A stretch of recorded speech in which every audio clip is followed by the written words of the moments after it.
Hey everyone, Anark here, and this is another episode of Anark Abridged, a video series where I just sit down and talk to the camera, stream of consciousness, and talk about some kind of topic that's been on my mind.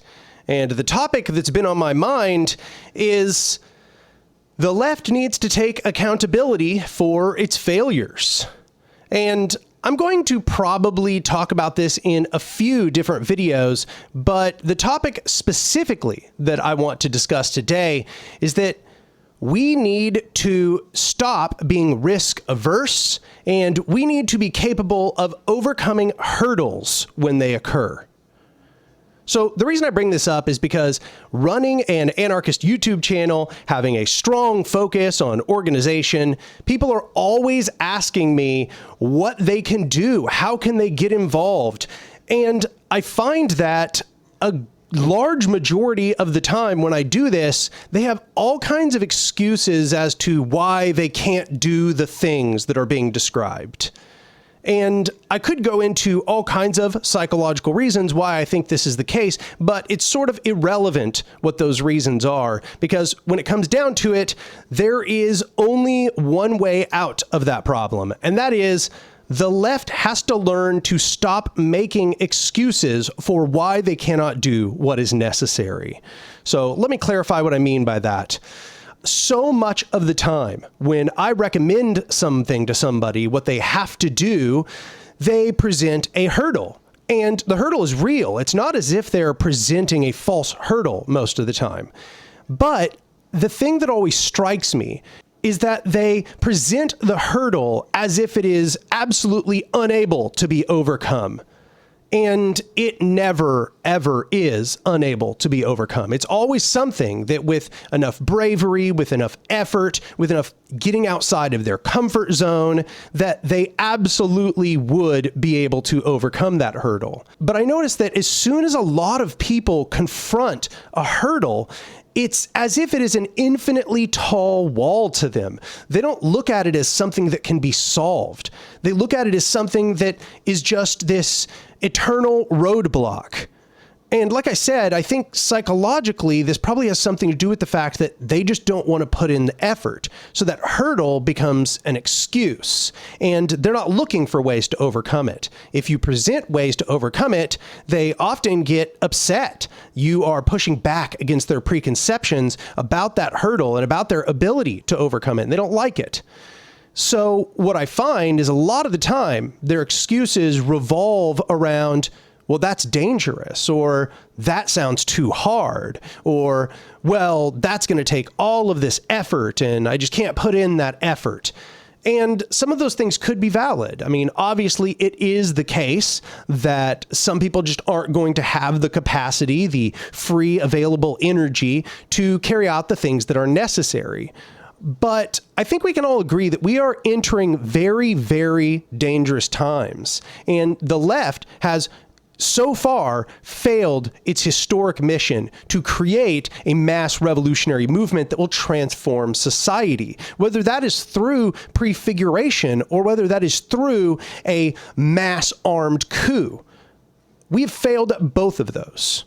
So clearly, we are not doing something right. And I think this is a big part of what we are not doing right. We are imagining all kinds of hurdles and then seeing them as these eternal excuses. So let me give one example. This is one I've heard a lot. I'll tell people that the only way we're going to create a movement is through community integration, is through interacting with the community. And so many people respond to me by telling me, well, I can't because my community is hostile. I'm afraid of my community, or I'm afraid of what will happen when I go knock on front doors. And I got to tell you, this has been the answer that I've been given by people of all kinds of different communities. This seems like an answer people just give in general. And here's the thing, I have two things to say about that. Number one, your community will remain hostile if you do not transform it. That's sort of the point. If people were already where they needed to be, you wouldn't need to do community integration. We'd already have a mass movement. Obviously, they don't agree with you. Obviously, they are hostile to your ideas. That is precisely why you need to be talking to them. Number one. Number two, perhaps it is the case that this will entail risk. And I suggest that it always does, because everything we need to do entails risk. Being a revolutionary entails risk. There will always be risk involved in everything we do. And so I just don't see that as an excuse. I get it. Yes, that's true. These things will often entail risk, and that might seem scary, but I am asking for revolutionary bravery. That is exactly the point. So saying, oh, that's a risk, is not to me any sort of good excuse. To me, that is saying, I am too afraid to do what is necessary. And to you, I would just ask, how important is this to you? How important is this to you? Because if it is as important as our theory suggests, if it is as important as many people claim it is, then risk would not be an unovercomable hurdle. It would be something that is just necessary in the process. To achieve anything, there will always be a series of hurdles. And I'm here to tell you that much of the time, those hurdles get bigger and bigger and bigger as you go. And that we must become capable of overcoming those hurdles under any circumstances. So when I tell you what needs to be done, and you tell me the very first hurdle is enough for you to give up, I mean, I'm sorry, to me, that will never read as a good excuse. Now, does this mean that you should not try to mitigate risk? Absolutely not. You should try to mitigate risk, especially if you are in a genuinely hostile community. You should always be doing things in pairs. You shouldn't be doing them by yourself. And so that is to say, you should be trying to find somebody who agrees with you enough that they are going to join you in this process. But I want to emphasize, because I can already hear how this is going to allow some people to make excuses for their inaction. If you're alone in a hostile community, if you are a revolutionary, if you're truly a revolutionary, and you contain the courage of your convictions, you should still do it. You should still do it. To me, it is not an excuse to say, oh, that'll be emotional labor. Oh, I'm putting myself at risk. Oh, that sounds exhausting. Oh, that's too far outside of my comfort zone. The entire world is falling into fascism. The planet is burning. The ecology is dying right now. Do you understand that the planet, which birthed all life, is dying? I'm sorry, just no excuse of, well, it will put me individually at risk. That sounds scary. Yeah, I mean, it is scary, but also the world burning is scary. So I want you to ask yourself, how seriously do you take this? Is this real to you? Is this real? Imagine that you're in the future and somebody asks you to explain to them why you did not fight to stop the planet from falling into fascism, why you did not fight to stop the ecology from dying. And you told them, I don't know, I just felt too at risk. I was just too afraid to confront my neighbors. It's too far outside of my comfort zone.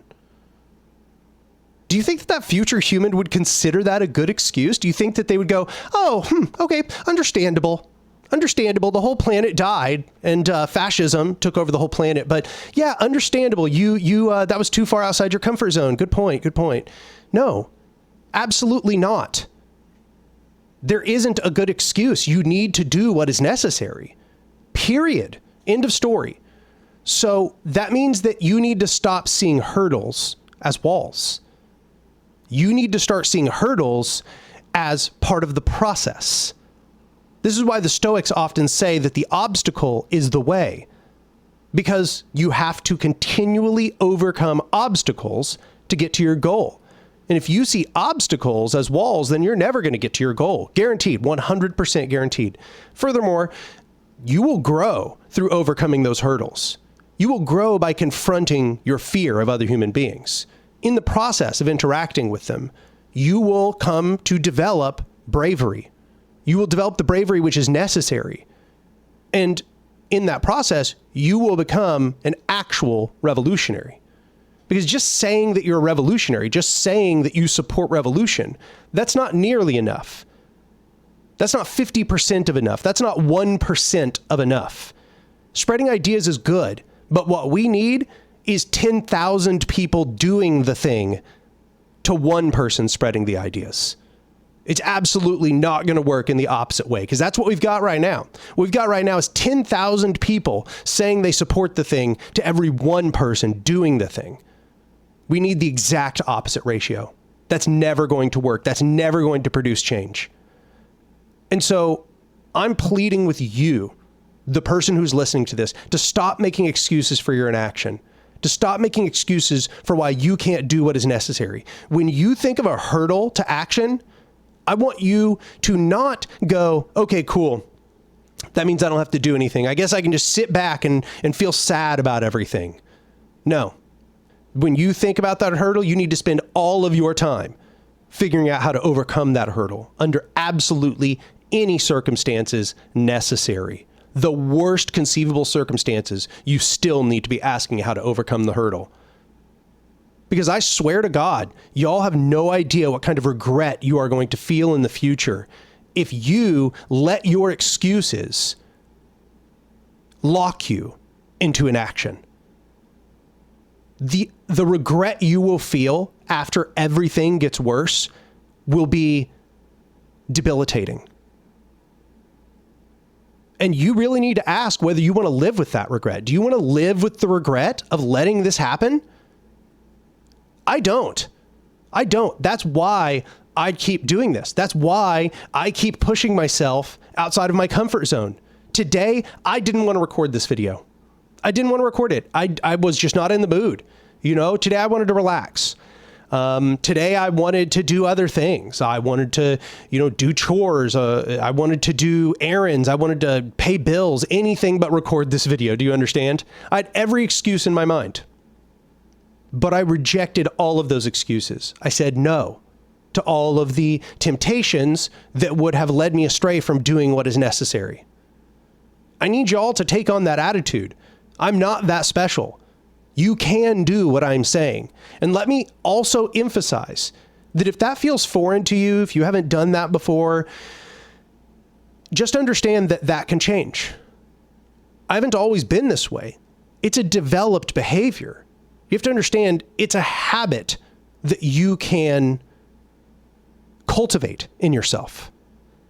And that habit is cultivated by continually not allowing yourself to make excuses. Because every time that you allow yourself to make an excuse as to why you can't do the thing, every time you give up halfway through or a quarter through or before you even begin, you are cultivating a behavior of failure.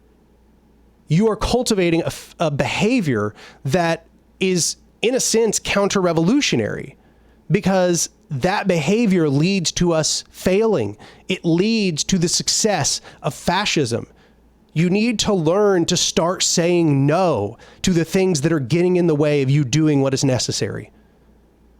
Because I got to tell you, I have never heard a single excuse that a person has given me that I have not heard historical examples of somebody overcoming within their circumstance. Poverty? Do you know how many impoverished people have organized to alter society? Have organized masses of people together? Untold numbers. Millions of people in poverty have done it. Millions. In fact, it becomes easier when all those people in poverty get together and help each other. That is precisely when things start to get done. Are you afraid of bigotry? Are you afraid of discrimination? Understandably so. But that hasn't stopped many people throughout history doing what is necessary. Do you think that the Black Panthers made an excuse as to that they were afraid of all of the white people around them? They were afraid of the KKK? That they were afraid of all these white nationalists? Absolutely not. They organized together a militant group of Black nationalists, of revolutionary black nationalists. They said they have guns, then we'll have guns. Yes, we will knock doors. Yes, we will interact with all of the people who absolutely have bigoted opinions of us. They didn't shy away from that revolutionary purpose. They did not shy away from the burden of being a revolutionary. They saw the hurdle and they overcame it. They said, oh, we're experiencing police repression at traffic stops especially. Then guess what? We are going to organize together groups of Black Panthers with guns, and we are going to go to every traffic stop, and we are going to tell people their rights, and we are going to monitor the police as they do so. You don't think that was scary? You don't think that that was risky? They could have died. They could have died. The cop could have entered into a firefight with them. He could have called backup. He could have tried to arrest them. They did it anyway because they had the courage of their convictions. But here's the reality of the matter, y'all. All of these boil down to that you're just afraid of your neighbors. You're terrified of the people around you, and maybe rightfully so. I mean, honestly, we're living in terrifying times. The people around you are sort of terrifying, but that doesn't excuse you from the burden of meeting them where they are at, transforming their ideology, and trying to find those allies among them. Because when you discard entire populations of people, when you discard the masses, you are also leaving behind all of those people who are isolated within this ocean of reaction, who this might be their only opportunity to meet you. You have to reach out to them. You have to find the potential converts. That means sorting through a bunch of dangerous and backwards people. That means putting yourself in danger. I mean that, and when I say that, I want you to understand that I mean it. I'm advocating that if you are a revolutionary, if you truly believe what a revolutionary believes, that you are putting yourself in danger inherently, and that you must continually overcome your fear of danger. Risk aversion, it will lead to our loss, 100%. Absolutely. And don't get me wrong, if we had millions of people doing what was necessary, then maybe you could sit back while other people do other things and you could do all kinds of secondary tasks. That'd be great. Everybody's always saying this line of how, you need 100 supports for every frontline soldier. Yeah, but if all you had was supports, nothing would happen, right? We need people doing the work. We need the frontliners. We need many, many, many of them. And the supports will be involved. And absolutely, we should put people's skills towards the tasks that they can do. So I'm not saying, of course, that if you have some skill that can be used in a revolutionary capacity, that's not helpful. It is, but it's only helpful insofar as that there's actually anything for you to support. A bunch of support sitting around in a room doesn't build a revolution. We need people who are willing to do what is necessary. And that means you. There's not enough of us for everybody to start being supports already. There's just not enough people. We don't have a big enough constituency.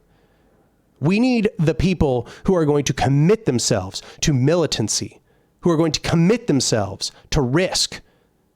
The people who say, I'm going to go into enemy territory. I don't care.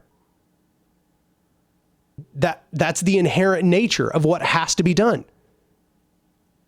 So there's no way to sugarcoat that.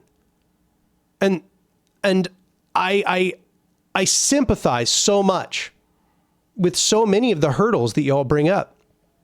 They're real, but they're just hurdles. They're not infinitely tall walls. And if they're walls, then you need to burrow underneath, or you need to smash down the wall, or you need to get a ladder. Do you understand? Whatever is necessary, whatever must be done. We simply do not have time for this liberal aversion to risk, to this incessant desire for safety, this incessant desire for everything to be easy, for us to escape hard conversations, for us to escape fear. That's not going to happen. I'm sorry. That's just not going to happen. Maybe some far future utopian society, you can wish for that. But we don't live in that society. We don't live at the end of history. Do you understand? We live in a time of conflict. And the conflict is going to get worse and worse over the course of our lifetimes. Over the course of my lifetime, it's been getting worse and worse. I'm 38 years old, 39 actually, just as of March. And it's only gotten worse and worse over my lifetime. That's 4 decades. It's not going to get better, y'all. Stop putting your head in the sand.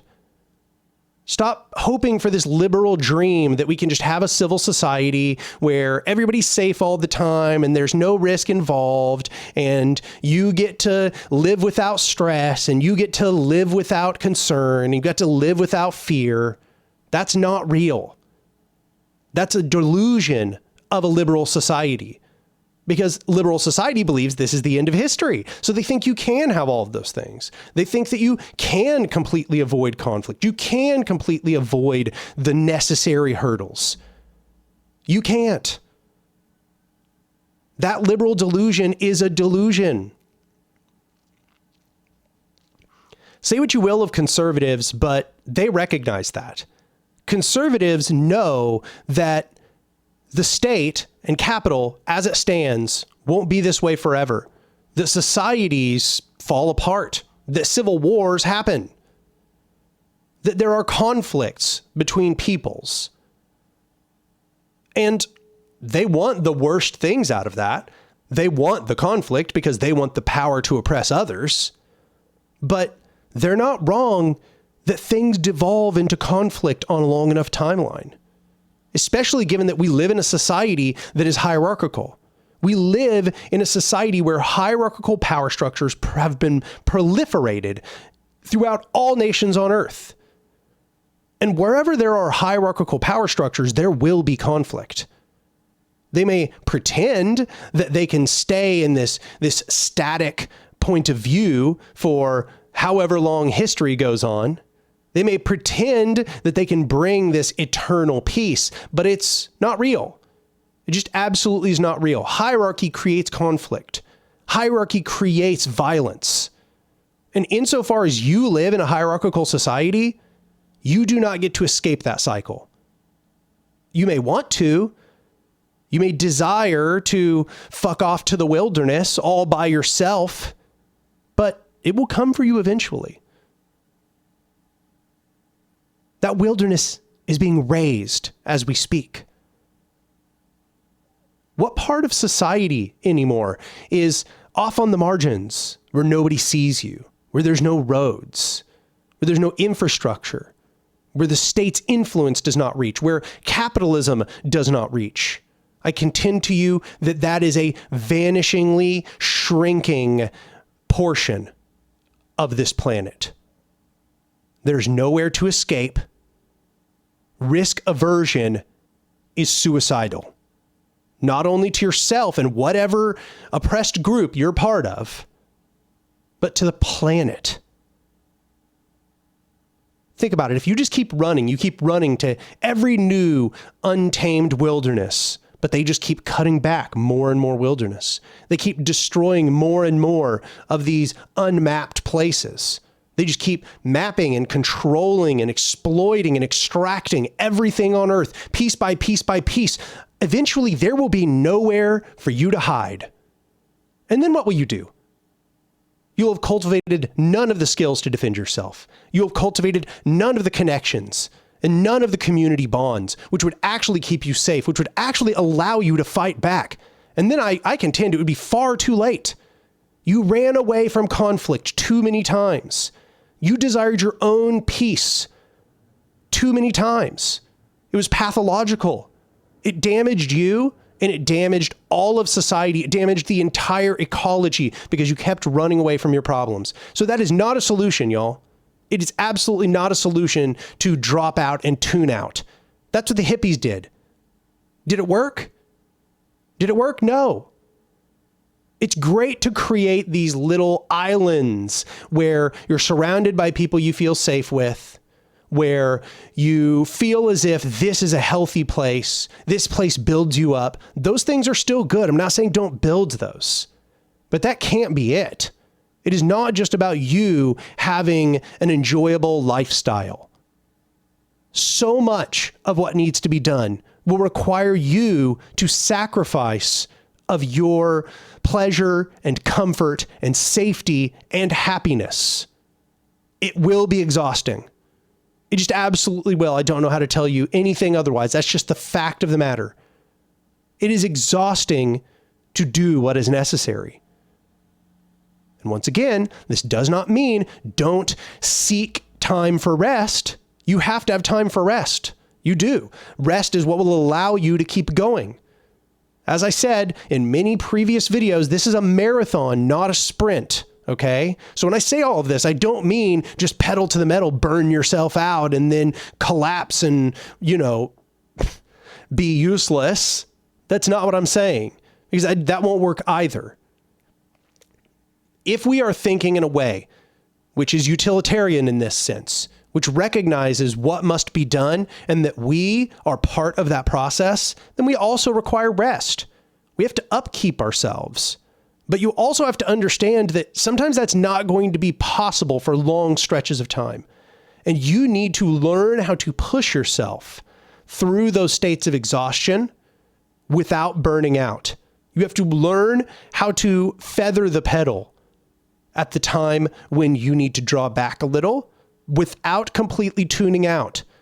People cannot afford for you to tune out completely. People cannot afford for you to completely drop out of the process every time things get hard, every time there's an interpersonal conflict, every time you get discouraged, every time you get tired, every time you get overwhelmed. We just don't have time for that. We can't afford that, y'all. We cannot afford the common behaviors that have been normalized on the left these days. This is not just a lifestyle. This is not just a hobby on the side. If you are an actual revolutionary, you need to ask yourself, what can you do to bring about revolution? And you need to think very, very seriously about it. I need you to think about every hurdle as something that can be solved. When you think of a problem, you need to think of a solution. Stop thinking of problems as the end of the discussion. Problems are the beginning of the discussion. We are surrounded by problems. We need people that are solution seekers.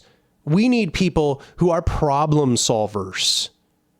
We need people who can white knuckle through discomfort and fear and exhaustion.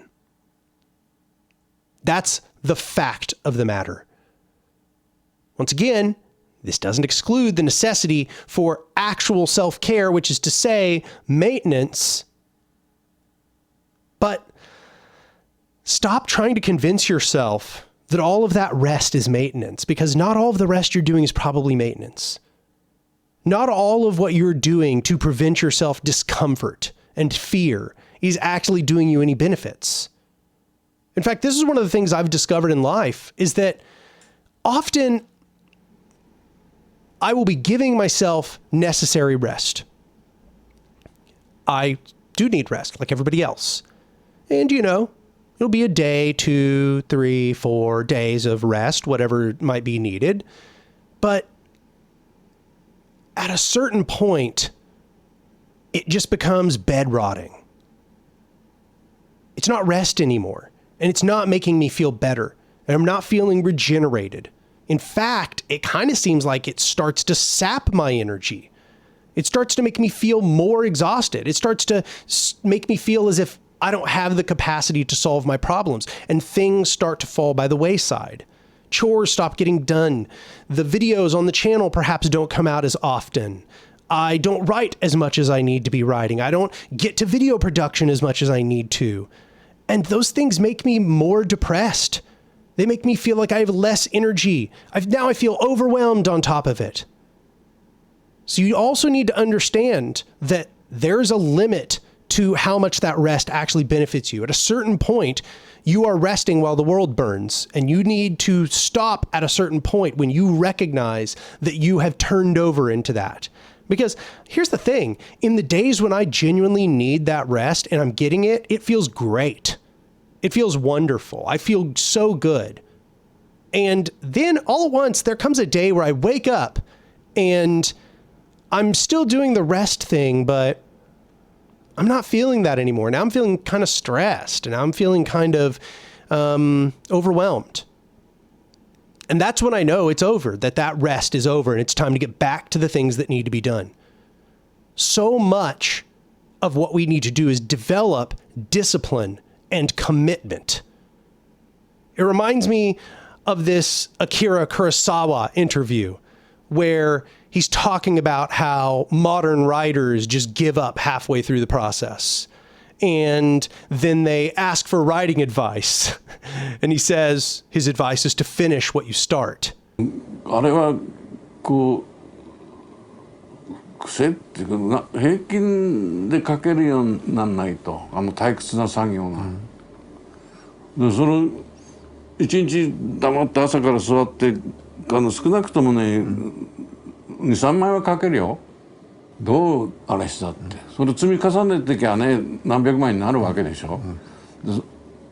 でそのコツがね分からないんだと思うんですよ。すぐ最初おしまいが早くそこ行きたいと思ったりするからね。だから山へ登る時にね一番先に言われるのは頂上を見るなって言うんですよ。足元を見て歩けってみんなそうよ。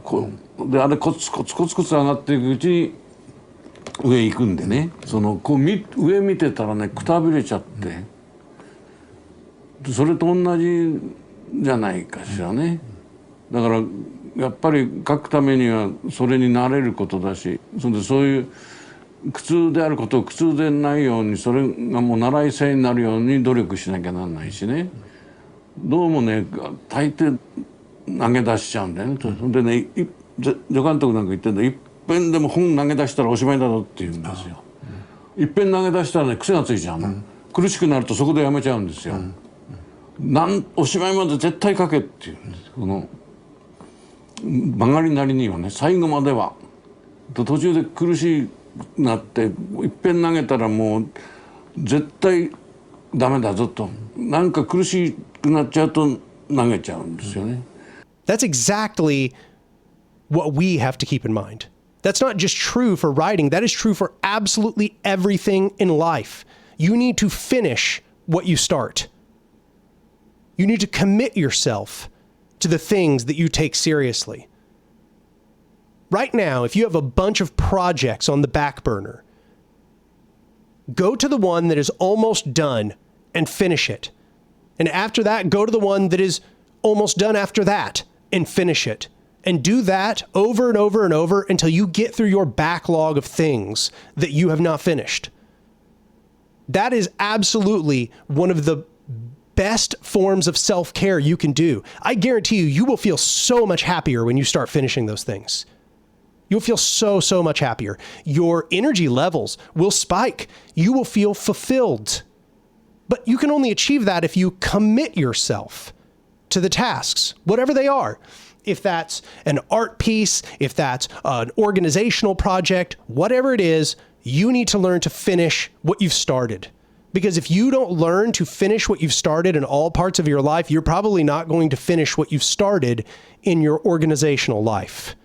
If you've gotten used to ditching things when they get hard, then you're going to ditch everything when it gets hard. These behaviors, they pervade every part of your life. You need to come to value discipline and commitment and responsibility to others and the ecology, and you need to take these dead serious. Dead serious. Because, I'm sorry, y'all, we just don't have any more time for this liberal bullshit. Anyway, I am over time that I usually allot for these videos. That's it for this one. I've been wanting to say that for a while. I actually said it on stream the other day, and people felt gratified to hear it, so I thought I would repeat it to you, also recognizing that some of you are probably not going to be gratified to hear it. But regardless, if you liked this video, you should click like. If you have any comments, thoughts, concerns, go down to the comment section and tell me what you think. If this is like the third, fourth, fifth video that you've been served up by the algorithm and you still have not subscribed to the channel, you should just subscribe to the channel, because this is exactly the kind of stuff that I do on this YouTube channel.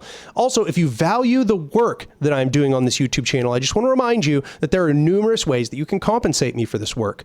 One of which is my Patreon, which is patreon.com/Anark, where you can go become a patron for just about any amount, and you will get access to the Anark Discord server, where there are many other committed revolutionaries. Also, you can go over to Means TV and subscribe to Means TV using my affiliate code, which will give you a discount and will also give me a cut of your subscription. So that's a way to also compensate me for the work that I put into this channel. Lastly, there is a YouTube member function. If you want to use the YouTube member function, you go ahead. And I think that is about it. I think we're done for the video today, y'all. I'll see y'all next time.